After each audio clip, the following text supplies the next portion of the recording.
Work 48 minutes. It can't be that difficult, regardless of what that is. We have Len Dawson with a heater. True. And a story behind it. And Kemba Walker finally getting over on LeBron James. LeBron, NBA player, had a game in Boston tonight.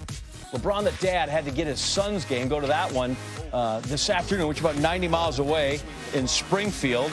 There he is. And now he's back. Everybody's getting pictures of LeBron. Danny Green's involved there. There's Kemba. His teams are 0-28 against LeBron when he plays on the floor. Daniel Tice inside gets that one. Inbound pass, Jaylen Brown. Steal, can't finish. And eventually, Kemba tips it in. So they're off to a good start. There you go, just super quick. Got LeBron. Caught him sleeping and then tapped that thing home. Celtics led by 3 at the end of the first quarter. Celtics by 6 in the second. LeBron guarding Marcus Smart. He played in that Big 12 conference. Oh, nice little drop there to Enes Kanter. Look at the handiwork. Joe's cheese fries make you strong. Good pass there. It's an 8-point lead. Jason Tatum, he went to the Chaminade Academy of Learning there in St. Louis. Throws down the one-handed dunk. They're on their way. The lead grows to 12 when Gordon Hayward misses, but there's Kanter for a rebound and puts that one in. The Celtics lead 67-53. Anthony Davis back in the lineup for the first time in 5 games, and it didn't help at all. Kanter, 18 points, 8 rebounds off the bench in the first half alone. And the Celtics, as they went to the lady that throws the bowls on her head, up 14. I don't even know if she was there. Brown drives. Brown dunking right over there in LeBron's face. The bench, they like it. LeBron goes to contest. Not enough right there. Celtics lead 81-63. And I am oh, yeah, look at there's Tom Brady went to the game. That's good. Well, he doesn't have anything to do right now because the Chiefs won the AFC and they're going to the Super Bowl. And then so Tom's just taking in the sights there in Boston. In the third, C's up 19.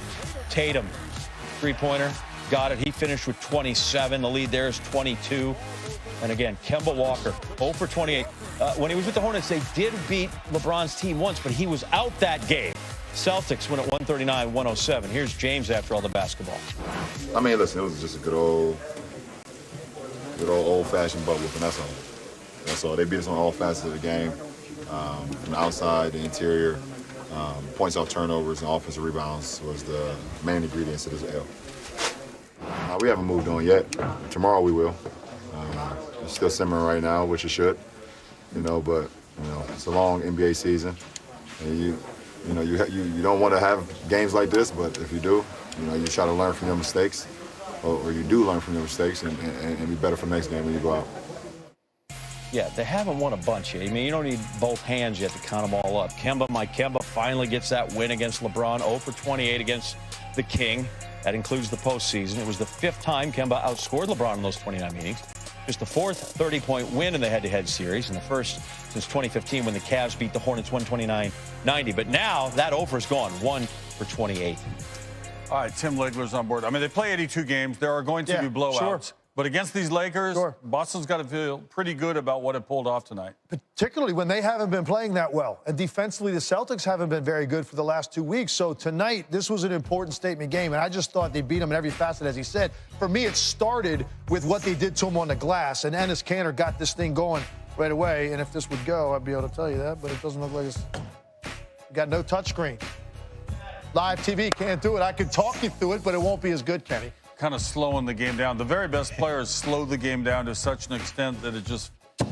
That's what we had to do. When I was a kid, we had one TV. My grandma wanted to watch her programs. We'd have to go up and slap the side of it. All right, paint us a picture then without the accompaniment of video. So to start the game, Lakers go up 8-0 right off the bat.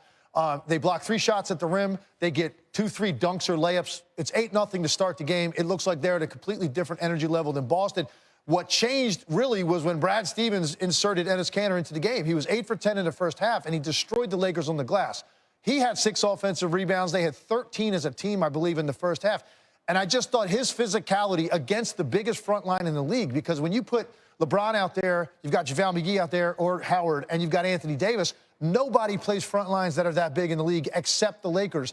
So you have to have somebody that's willing to go in there and willing to throw a few elbows, clear some space, and go get the ball off the glass. I thought Kanter turned the game with his energy level and his offensive rebounding.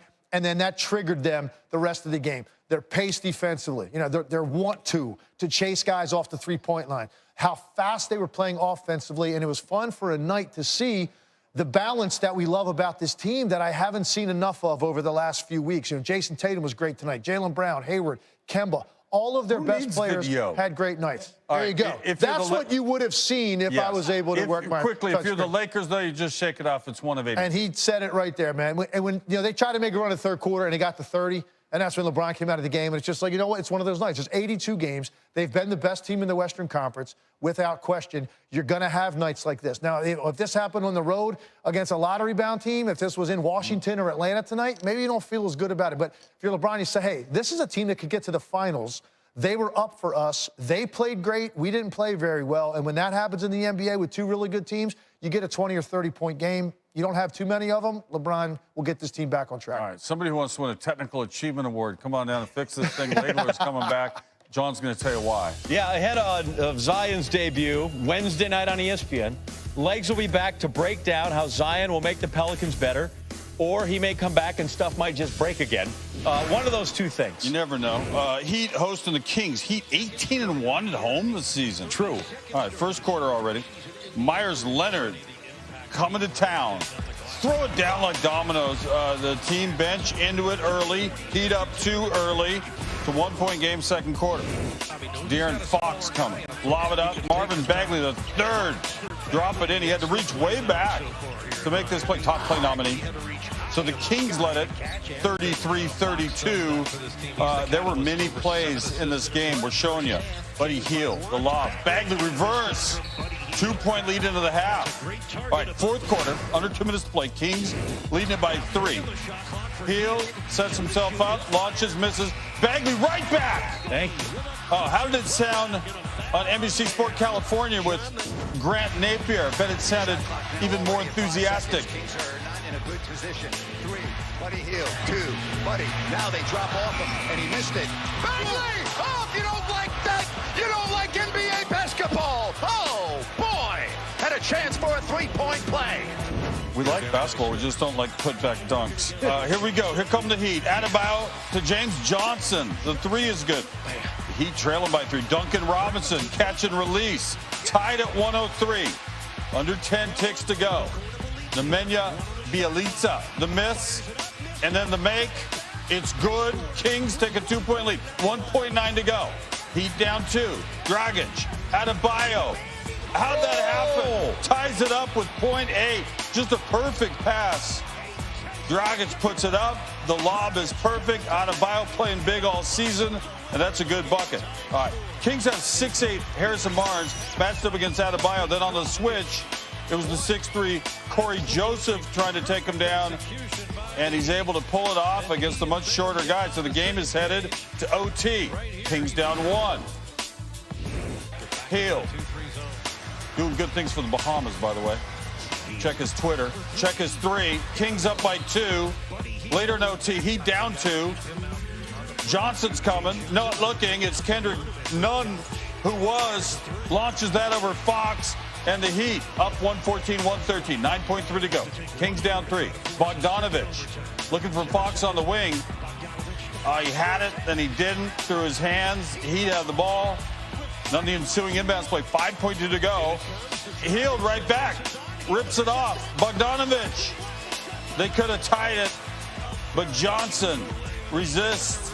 Knocks it away. The Heat 118-113. The Heat 7-0 in OT. Entertaining game. Got more coming from the association. A career milestone for the MVP. What Giannis did today. I enjoy large bucks. Bulls made the ole-ole run to Milwaukee this evening for a game up there. Giannis, 24 points away from 10,000 his career. He'd be the second Bucks player to get there. Kareem Abdul-Jabbar, the other guy with 10,000 points, 4,000 rebounds. He just did it in nearly 200 fewer games.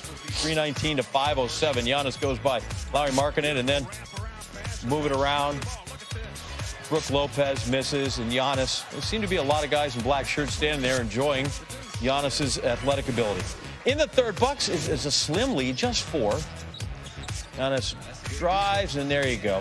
Chris Middleton cuts behind him, finds him. 24 for Middleton, Bucks up 6. And then Giannis right down the lane. Oh, large crunch right there. We'll show it to you a couple more times just because you should be impressed that he's young, athletic, and super bouncy. Bucks lead is 12 for 3. When he starts making those, forget it. You've got no shot. Midway through the fourth, Bucks as they try to improve to 39-6. Are you kidding me? 39-6. There's point number 24, 10,000 points. Now we just need to have him sign that extension for $10 billion. Giannis working in the post. Pulls up, gets it to Dante DiVincenzo, the former #1 pick out of Villanova. Bucks win at 111-98. Giannis, his 4th triple-double of the season, finishes 20.